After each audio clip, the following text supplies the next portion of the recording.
there's a lot more responsibility and you have to be more independent. Probably the amount of homework.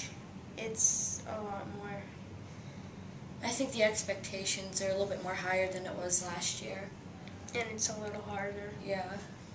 There's so much more work. Responsibility, you have to remember things. Yeah, there's a lot of responsibility and you have to study a lot more than 7th grade, I feel like. You also have to be more organized, otherwise you'll lose everything. Yeah. It's a good thing though, because it's preparing us. Yeah, We're learning new high school. things. 8th grade has higher expectations, more homework, and the opportunity to take high school credit classes. It's more challenging and you have to think more kind of about what you're writing down and what the question's asking. It's more stressful, more work. It's like you really have to study for your tests and quizzes. I think pay attention, listen to your teachers, don't try to draw a lot of bad attention to yourself. I think those are the key things to do. You have to study hard and always look at your notes and review your notes each night and take good notes for that matter. You have to listen, you have to learn, you have to pay attention, you have to try harder than you did in 7th grade. To be a great, successful 8th grader, you have to choose the right path and take that and just... Instead of hanging out with your friends, you can go home and study for your test that you have the next day. Or if you want to have friends, you can take them home or study with them and just whatever. You need to study and write down things in your agenda, like your homework and tests, so you can remember and know when you need to start to study. You actually have to study for once. You can't procrastinate. You have to actually do your homework. Like, if it's due Friday, don't do it on Monday. Don't do it on Thursday night at midnight. Do it, Monday or Tuesday. You can do your homework and listen to your teachers. So, just stay focused. Don't let your friends distract you.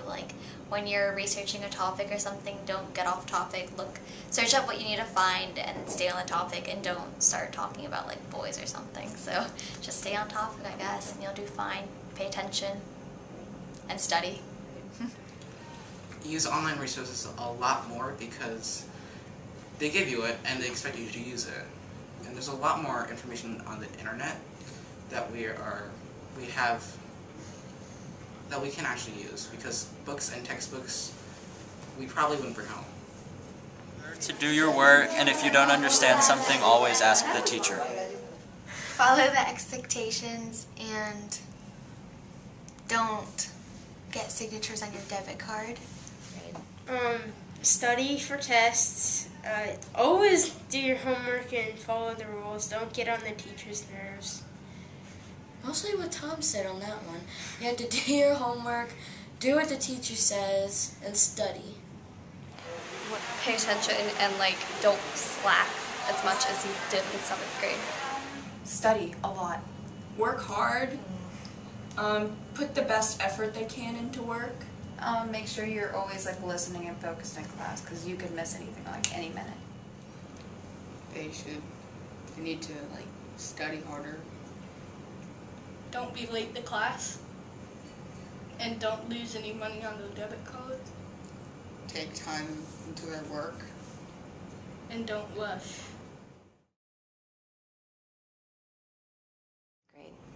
They can help you study. Say if you have challenging homework, they can help you study for tests and quizzes and help you catch up on late work. By checking to make sure we know what we're doing. Help you focus more. If you have something going on, maybe reschedule it to let you do your work and study. And just be there for you overall. Not beat you up if you get a bad grade, but tell you did your best, but you can probably try harder and do better.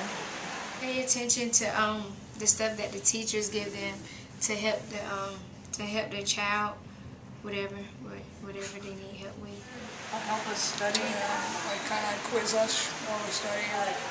We study and then they give us a little quiz and some random answers and they should always check our power school every Friday. That's what I do. And remind us to do our homework or ask to see our homework. they can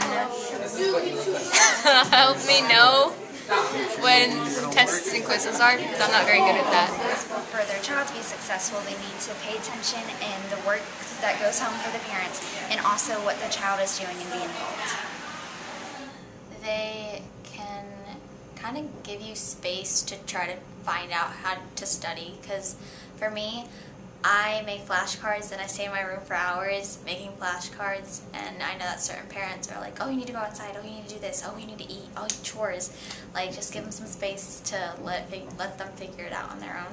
Pay attention to the teacher newsletters and go on their websites, go into the Moto class with you, and also keep track of your grades as well as you do it too. Make sure you get your work done on time, so they could have deadlines, a calendar for you to have all your work done, so you don't miss any work. Yeah, they can just help you out whenever you need anything and provide assistance.